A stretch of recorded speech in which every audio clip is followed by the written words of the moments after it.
Dear Earthmates, in this episode of Earth Civilization Dialogues, we are visiting Dušan Gojkov, a dear poet friend of mine who lives based in Serbia.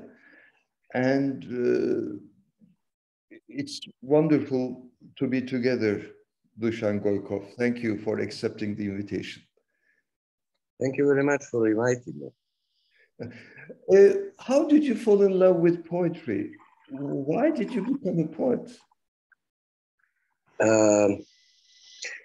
I don't know how, but when I was five years old, that was a long time ago, I heard on the radio that was a show which was from 7 o'clock till 7:15, which was called Good Morning Children, just 15 minutes. And they said one day, all children which can read and write are invited to come to Radio Belgrade to try to do something with us, with the poetry. So I was living just across the Radio Belgrade, and I started to work in Radio Belgrade since I was 5. My mother and father didn't know about that. They were informed, of course, but they let me to do it. And there I had professors which realized in a month or 2 or maybe 1 year that I'm not very good for an actor, that I'm good for something else. And what can you do with a kid which is 5.5, or 6 years old? Nothing, just to tell him, read, and to test what he read, and to send him to theater, to send him to cinema, to send him to watch the opera, to watch ballet. And so that was the start. Yes. And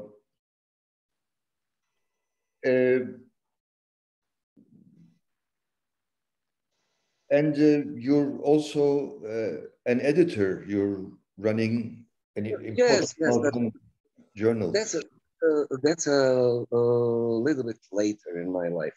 So, okay, shall we start this a little bit more serious? I will start a little bit more serious with a Balkan joke. Balkan jokes are good because they are not funny. They're not funny at all. And so I was born almost 6 years ago in Belgrade, capital of Yugoslavia. So for a good part of my life, I was a Yugoslav poet, Yugoslav writer, and Yugoslav director. And then the state of Yugoslavia ceased to exist in a most disgusting war in the 20th century. Several small states created on a territory that once was Yugoslavia. And in that way, I stopped being both Yugoslav and stopped being a Yugoslav writer. But who cares? At least I'm a writer of a Serbo-Croat language. That I could say. And then the Serbo-Croat language ceased to exist. Instead, there are now Serbian, Croatian, Bosnian, Montenegrin, and so on and so on.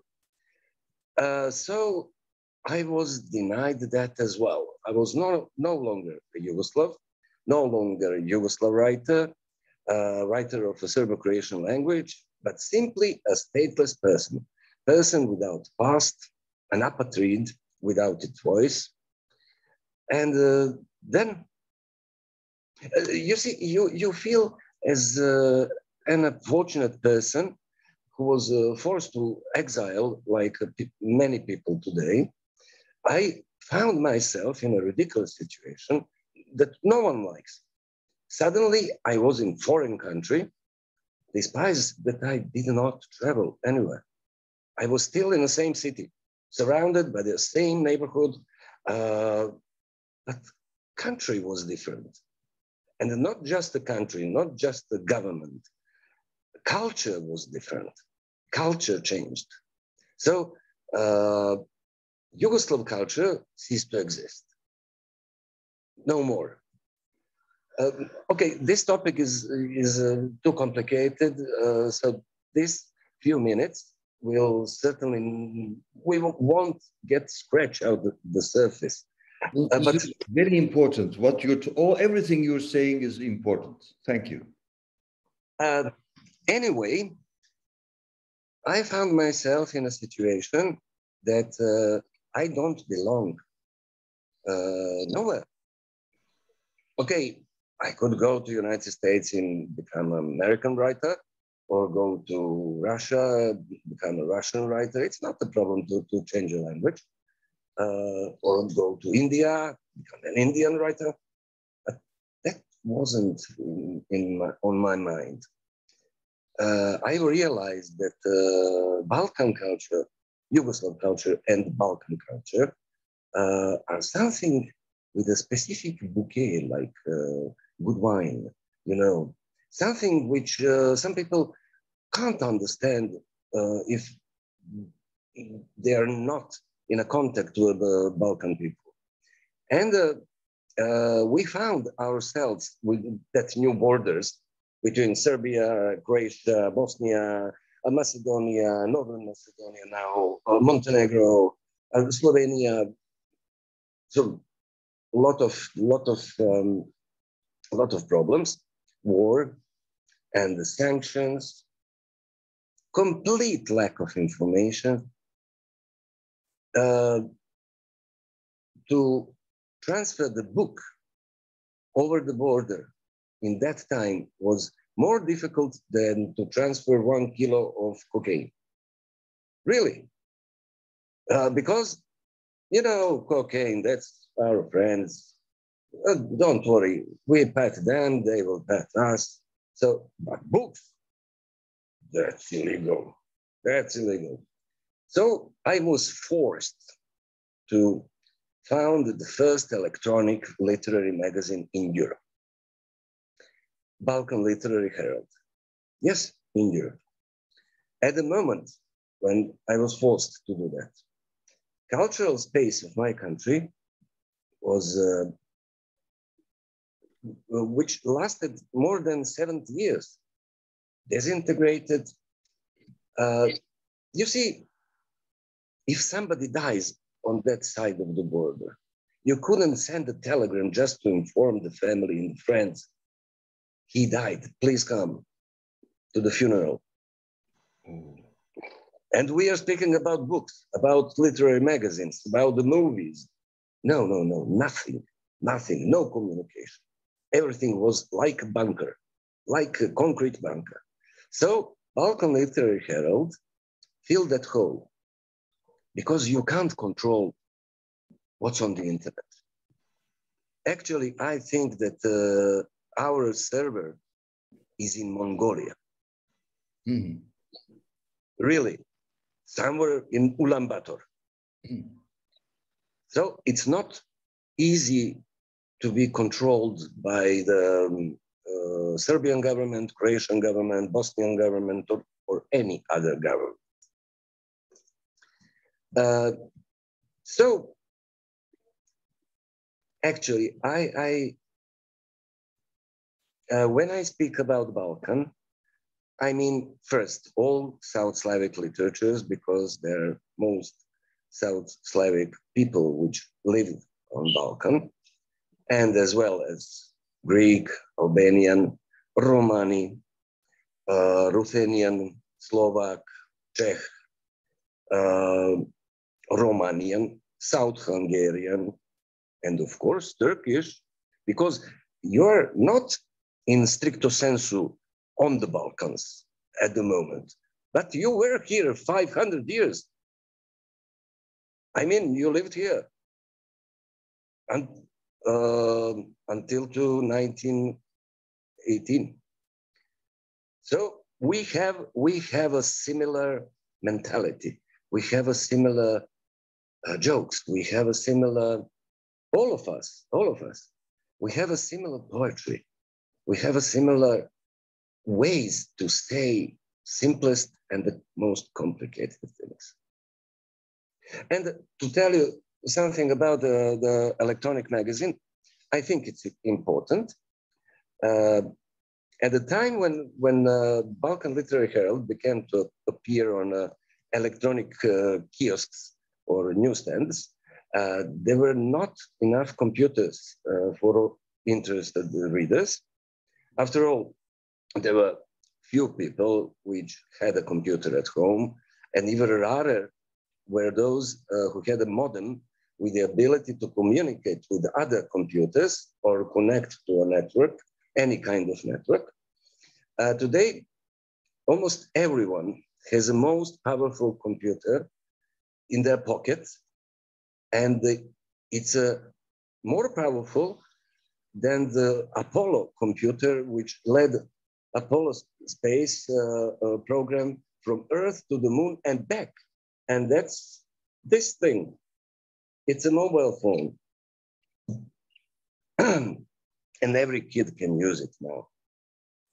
Anyway, Balkan Literary Herald became famous rather quickly from a few hundred readers of our zero number, because we had a test number 0, and then we started from 1 and 2.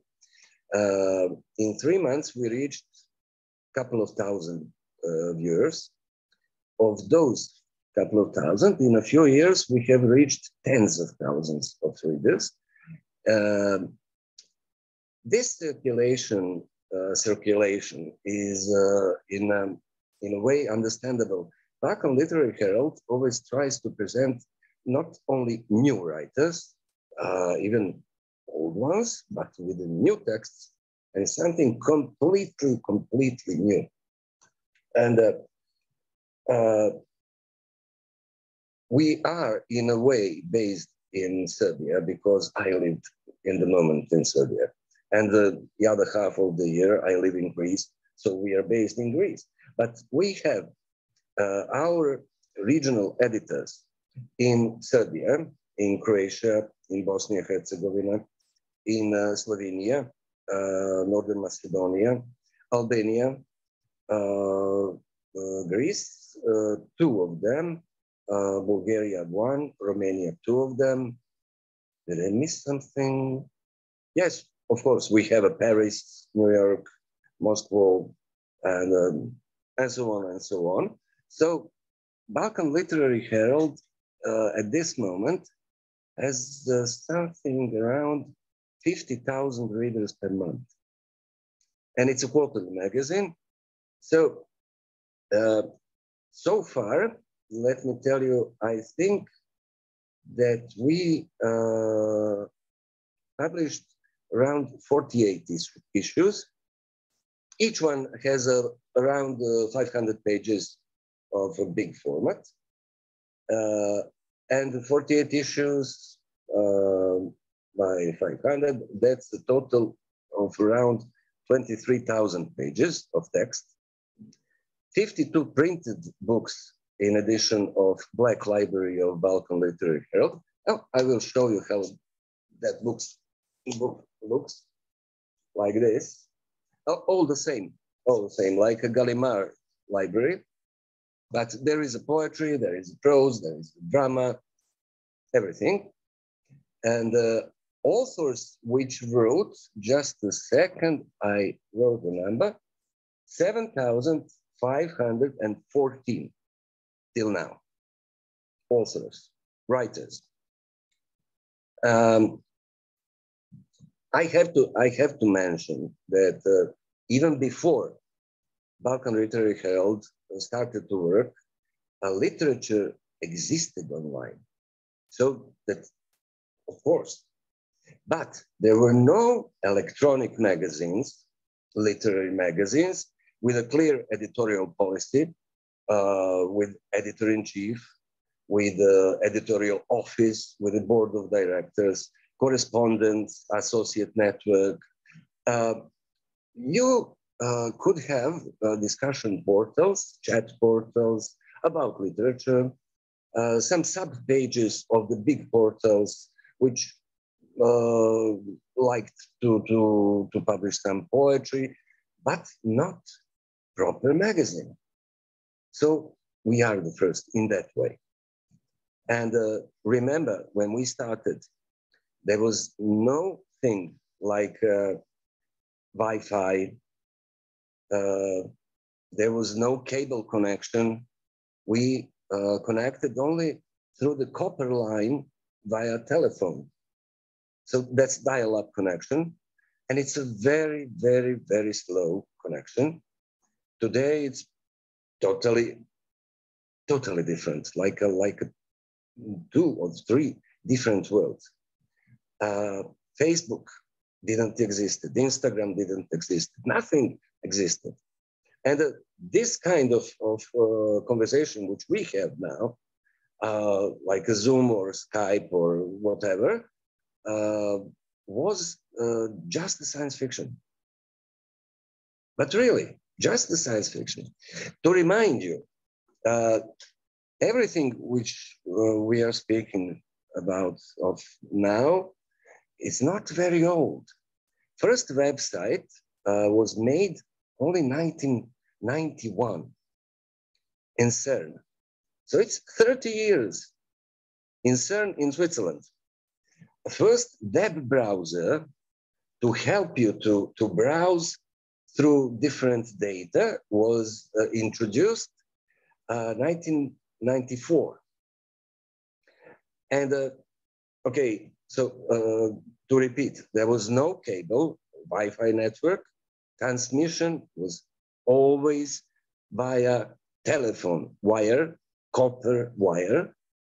And almost every household have a telephone wire. Okay, today they don't because they are using mobile phones, and many people are throwing away their phones. So remember, telephone in a proper way is designed to give you the sound, not the information, just the sound between 400 and 4,000 hertz. And we should place all our information in pictures in the magazine, text in the magazine, between these 2 frequencies, between 400 and 4,000 hertz. And you and I remember how that sounded like when you turn on the modem. That was terrible, terrible sound. And just to tell you one thing, how much these computers are advanced now. It will be a small and short digression, don't worry. Approximately, I studied archaeology, so at the end of Paleolithic era, in the world, that's 15,000 years before Common Era, the number of inhabitants, human inhabitants on Earth, was around 3 million. That was calculations which scientists gave us, and I believe them. By the end of Neolithic era, that should be around 4,000 years ago or 2,000 years before Common Era, 50 million people lived on Earth. So that means from 3 million to 50 million. At the beginning of the Common Era, just around the birth of Christ, population was around 230 million. And billionth man was born around 1880. 1880. So it's 19th century. In 1900, there were 1.6 billion of us. In 1993, 5.5 billion of us. And I think that we are counting something like 8 billion on the Earth at this moment. Just to tell you something about the evolution of computers. So we said that first internet connection was made 1991 in Stern, in Switzerland. And that was something like, let me tell you, ARPANET took over that connection from CERN. That was Ministry of Defense of United States, and they connected not only Army and Navy, Air Force, they connected universities, and they was around 500 computers were connected in ARPANET. We have now, in 2021, estimated number, because not all computers are used by humans, remember that, is something around 150 billion. In 30 years. In 30 years. And we have, from Paleolithic time, we have 8 billion people and 150 billion computers. All right, even this one have 2 or 3 computers separated inside. Yes, and they communicate with themselves and with the other computers. You see, I am a conservative person. I like paper. And for my best friends, I still write letters with a fountain pen and send them with a nice stamp via post and wait for the answer. But I realize that at this moment, electronic publishing is not the future. It's maybe a past. Yes, but we have to deal with that now. And it's very nice when you receive a printed book as a gift, or buy a printed book as a gift for yourself or for anybody you love. But actually, in this phone, you have 2 million pages of text. In this moment, because I'm deleting some of the books I've read already, and in my computer, I don't know how much text I have. So of course that you remember Borges and the Babylonian library. I think that we all have a Babylonian library from the Borges story in our pocket at the moment, if we want to, only if we want to. True, we are all millionaires. Yes. Okay, let's go back to BLH, Balkan Literary Herald. It's important to know that the function of a literary magazine was much more important than is today. You remember that time, I remember that time. Today is possible for any semi-literate amateur, dilettante, to publish a book if you have $200 or $300. That's not a problem. That's not a problem. And that book will look nice. And it will look similar like a proper book. Not as a real one when you started to read, but it will look like. And but you see, I will tell this as a secret. There are much worse hobbies that human can do than to write. So it's better to let the people write, and they won't harm nobody.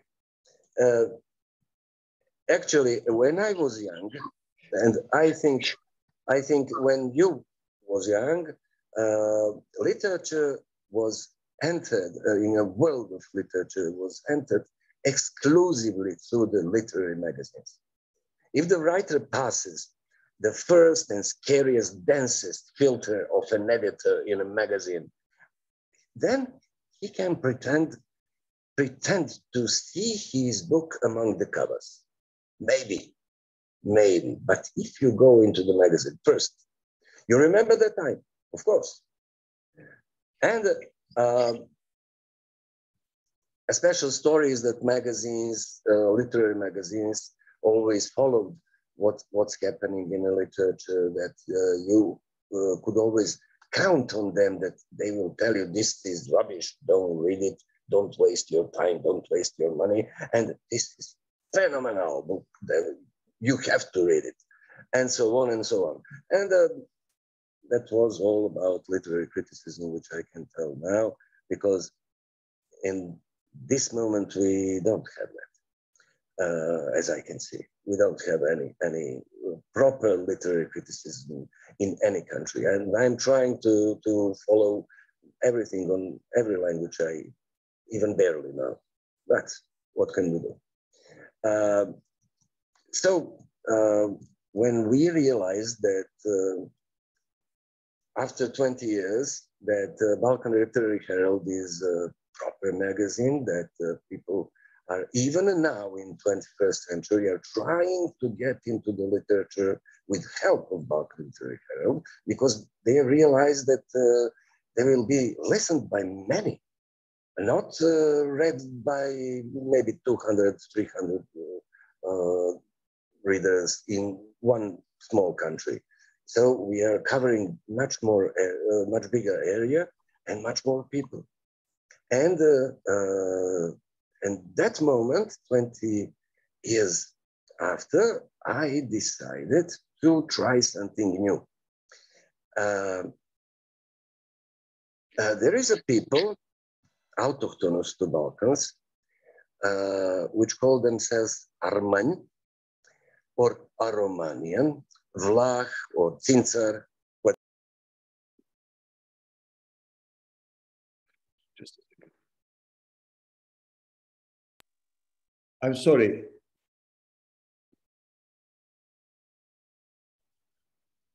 Okay, this is a short break. Good.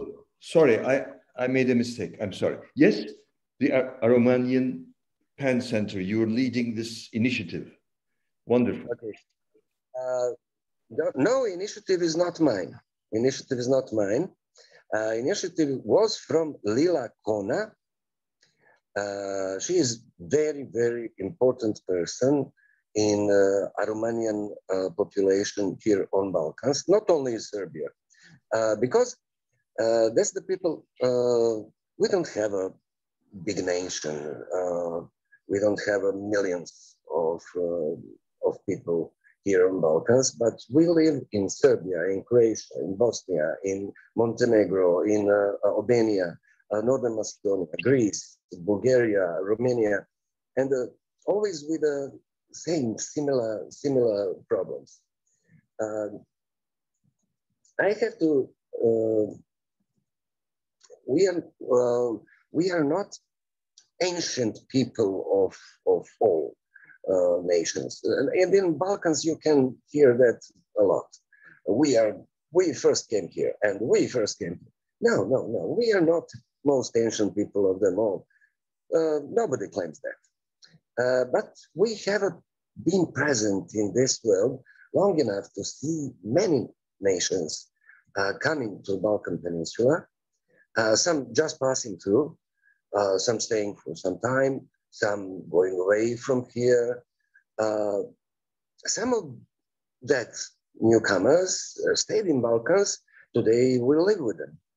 And we participate and survive everything that our neighbors do, and in good times and in bad, like in a marriage, you know.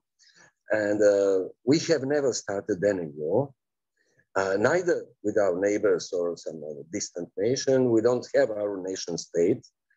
We consider we are trying to be loyal to every state which we live in. So we consider that countries as our nation countries, but we are dispersed in several countries. But our real homeland is our language.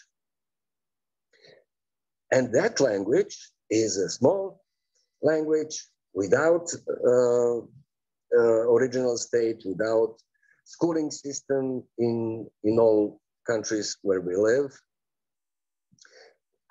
You see, Armanescu, from the Latin language of the Roman Empire, Zborul Armanescu, subsequently evolved with a contact mainly with Greek and Turkish, and with Slavic languages, and with Albanian.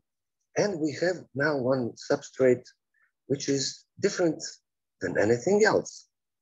We have our own music, literature, fine arts.